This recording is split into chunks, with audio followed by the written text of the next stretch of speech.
ಹೊಸ ವಿಡಿಯೋಗೆ ಸ್ವಾಗತ. ಸೊ ನಾನು ಇವತ್ತು ವಿಡಿಯೋ ಮಾಡ್ತಿರೋ ಉದ್ದೇಶ, ತುಂಬ ಜನ ಕಮೆಂಟು ಮತ್ತು ಮೆಸೇಜ್ ಎಲ್ಲ ಆಗ್ತಿದೆ. ಅಂದರೆ ಇವಾಗ ಬೆಳಗಾವಿಲಿ ಚಳಿಗಾಲದ ಅಧಿವೇಶನ ಎಲ್ಲ ನಡೀತಿದೆಯಲ್ಲ, ಸೊ ಅದರಲ್ಲಿ ನೇಮಕಾತಿ ರಿಲೇಟೆಡ್ ಏನಾದರೂ ಇನ್ಫಾರ್ಮೇಷನ್ ಇದ್ದರೆ ಕೊಡಿ ಸರ್, ಯಾವಾಗ ಕಾಲ್ ಫಾರಮ್ ಆಗುತ್ತೆ, ಯಾವ್ಯಾವ ನೋಟಿಫಿಕೇಶನ್ ಆಗುತ್ತೆ ಅಂತ ಎಲ್ಲ ಕೇಳ್ತಿದ್ರಿ. ಸೊ ಅದಕ್ಕೆ ಒಂದು ಎಲ್ರಿಗೂ ಮೆಸೇಜು ಮತ್ತು ಕಾಲು ಮಾಡೋಕ್ಕಾಗಲ್ಲ ಅಂತ ಹೇಳ್ಬಿಟ್ಟು ಒಂದು ವಿಡಿಯೋ ಮಾಡ್ಬಿಟ್ಟು ಹಾಕೋಣ. ಇದೆಲ್ಲ ಓದೋ ಹುಡುಗರಿಗೆ ಒಂಥರ ಈಗೆಲ್ಲ ಯಾರೆಲ್ಲ ಕಾಯ್ತಿದ್ದಾರಲ್ಲ ಅವ್ರಿಗೊಂದು ಹೆಲ್ಪ್ ಆಗುತ್ತೆ ಅಂತ ಹೇಳ್ಬಿಟ್ಟು ಸೊ ಈ ವಿಡಿಯೋ ಮಾಡ್ತಿದ್ದೀನಿ. ಸೊ ಡೈರೆಕ್ಟಾಗಿ ವಿಷಯಕ್ಕೆ ಬರ್ತೀನಿ. ಅಂದರೆ ಈಗ ಚಳಿಗಾಲದ ಅಧಿವೇಶನ ನಡೀತಿದೆ ಬೆಳಗಾಮಲ್ಲಿ. ಸೊ ನಿನ್ನೆ ಅಂದರೆ ಡಿಸೆಂಬರ್ 9ನೇ ತಾರೀಕಿಗೆ ಪ್ರಶ್ನೋತ್ತರ ವೇಳೆ ಅಂತಂದರೆ ತುಂಬ ಜನಕ್ಕೆ ಗೊತ್ತಿರ್ತೈತಿ. ಯಾರೆಲ್ಲ ಕಾಂಪಿಟೇಟಿವ್ ಎಕ್ಸಾಮ್ಸ್ಗೆಲ್ಲ ಓದ್ತಿರ್ತೀರ, ಪ್ರಶ್ನೋತ್ತರ ವೇಳೆ ಅಂದರೆ ಗೊತ್ತಿರ್ತೈತಿ. ಅಂದರೆ ಪ್ರಶ್ನೋತ್ತರ ವೇಳೆ ಅಂತಂದರೆ ಏನಂತಂದರೆ ಈ ಇಲಾಖೆಗೆ ಸಂಬಂಧಪಟ್ಟಂಥ ಮುಖ್ಯಸ್ಥರನ್ನ ಸಚಿವರು ಮತ್ತು ಶಾಸಕರು ಪ್ರಶ್ನೆಗಳನ್ನು ಕೇಳಿಬಿಟ್ಟು ಅದ್ರ ಬಗ್ಗೆ ಮಾಹಿತಿ ಅಥವಾ ಇನ್ಫಾರ್ಮೇಷನ್ನ ಪಡ್ಕೊಳ್ಳೋದು ಪ್ರಶ್ನೋತ್ತರ ವೇಳೆಯಲ್ಲಿ ಈ ಥರ ಪ್ರೊಸೆಸ್ ನಡೀತಿರುತ್ತೆ. ಸೊ ಅಂಥ ಸಂದರ್ಭದಲ್ಲಿ ಗೃಹ ಸಚಿವರು ಪರಮೇಶ್ವರ್ ಸಾರು ಮಾತಾಡ್ತಿರ್ಬೇಕಾದ್ರೆ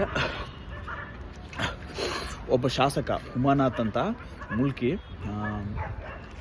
ಒಂದು ಪ್ರಶ್ನೆ ಕೇಳ್ತಾರೆ. ಅಂದರೆ ಪೊಲೀಸ್ ರಿಲೇಟೆಡ್. ಅಂದರೆ ಈಗ ಕೆಲವೊಂದು ಸ್ಥಳದಲ್ಲಿ ಪೊಲೀಸರ ಅವಶ್ಯಕತೆ ತುಂಬ ಇದೆ ಸರ್, ಮತ್ತು ನೇಮಕಾತಿ ಯಾವಾಗುತ್ತೆ, ಎಷ್ಟೆಷ್ಟು ವೇಕೆನ್ಸಿ ಇದೆ, ಮತ್ತು ಕೆಲವೊಂದು ಸ್ಥಳಗಳಿಗೆ ನೇಮಕಾತಿ ಮಾಡಿಬಿಟ್ಟು ಅಲ್ಲಿಗೆ ಒದಗಿಸ್ಕೊಡಿ ಅಂತ ಕೇಳ್ತಾರೆ. ಸೊ ಆವಾಗ ಗೃಹ ಸಚಿವರು ಒಂದು ಮಾತು ಹೇಳ್ತಾರೆ. ಈಗ ಆಲ್ರೆಡಿ PSI 545 ಕಾಲ್ ಫಾರಮ್ ಆಗಿ 5 ಇಯರ್ಸಿಂದ ಯಾವುದೇ ನೋಟಿಫಿಕೇಷನ್ಸ್ ಆಗಿಲ್ಲ. 545 ಆಗಿ 5 ಇಯರ್ಸ್ ಆಗ್ತಾ ಬಂತು. ಮತ್ತು 545 ಕೆಲವೊಂದು ಇಶ್ಯೂಸ್ ಆಗಿ ಅದು ಎಕ್ಸಾಮ್ ಆಗಿ ಈಗ ಆಲ್ರೆಡಿ ಅದು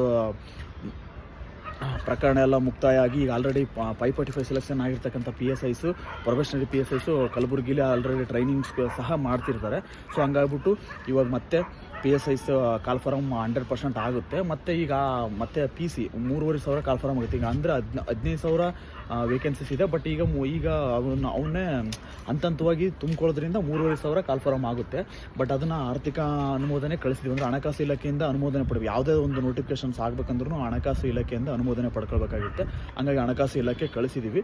ಅದು ಅನುಮೋದನೆ ಆಗಿದ ತಕ್ಷಣವೇ ನೋಟಿಫಿಕೇಷನ್ ಆಗುತ್ತೆ ಅಂತ ಈಗ ಅಧಿವೇಶನದಲ್ಲಿ ನಡೀತಿದೆ. ಸೊ ಈ ಥರ ಇನ್ಫಾರ್ಮೇಷನ್ ಅಧಿವೇಶನದಲ್ಲಿ ನಡೀತಿದೆ. ಮತ್ತು ಇನ್ನೊಂದು ವಿಷಯ ತುಂಬ ಮುಖ್ಯವಾದದ್ದು ನಿಮಗೆ ಗೊತ್ತಿರಬೇಕು.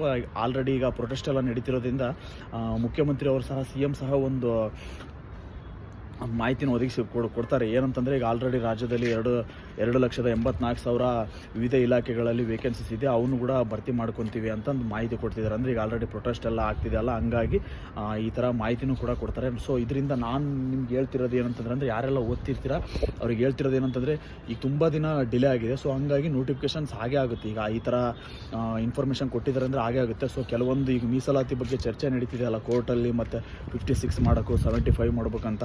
ಸೊ ಈ ಮೀಸಲಾತಿ ಬಗ್ಗೆನೂ ಒಂದು ವಿಡಿಯೋ ಮಾಡ್ತೀನಿ ವಿವರವಾಗಿ. ಸೊ ಈಗ ಚರ್ಚೆ ನಡೀತಿದೆಯಲ್ಲ, ಸೊ ಅದನ್ನೆಲ್ಲ ಒಂದು ಸ್ವಲ್ಪ ಗಮನ ಇಟ್ಕೊಂಡು ಅದನ್ನೆಲ್ಲ ಬೇಗ ಕ್ಲಿಯರ್ ಮಾಡ್ಕೊಂಡು ನೋಟಿಫಿಕೇಷನ್ಸ್ ಮಾಡ್ತಾರೆ.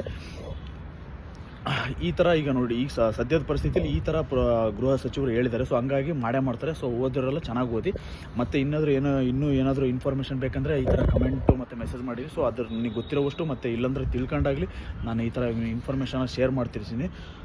ಅಲ್ಲಿವರೆಗೂ ಎಲ್ಲರೂ ಚೆನ್ನಾಗಿ ಓದ್ತೀರಿ. ಏನಾದರೂ ಇನ್ಫಾರ್ಮೇಷನ್ ಬೇಕಂದರೆ, ಏನಾದ್ರು ಮಾಹಿತಿ ಬೇಕಂದರೆ ಮೆಸೇಜು ಅಥವಾ ಕಾಲ್ ಮಾಡಿ. ನಾನು ಫ್ರೀ ಇದ್ದಾಗ ಈ ಥರ ವೀಡಿಯೋ ಮಾಡ್ಬಿಟ್ಟು ಅಪ್ಲೋಡ್ ಮಾಡ್ತಿರ್ತೀನಿ. ಸೊ ಇದನ್ನು ಉಪಯೋಗ ಮಾಡ್ಕೊಳ್ಳಿ. ನಿಮ್ಗೆ ನೀಡ್ ಏನಾದರೂ ಅನಿಸಿದರೆ ಸಬ್ಸ್ಕ್ರೈಬ್ ಮಾಡಿರಿ. ನಾನು ಮತ್ತೆ ಇದೇ ಥರ ಮಾಹಿತಿನ ನಿಮ್ಗೆ ಶೇರ್ ಮಾಡ್ತಿರ್ತೀನಿ. ಸೊ ಚೆನ್ನಾಗಿ ಓದಿ. All the best.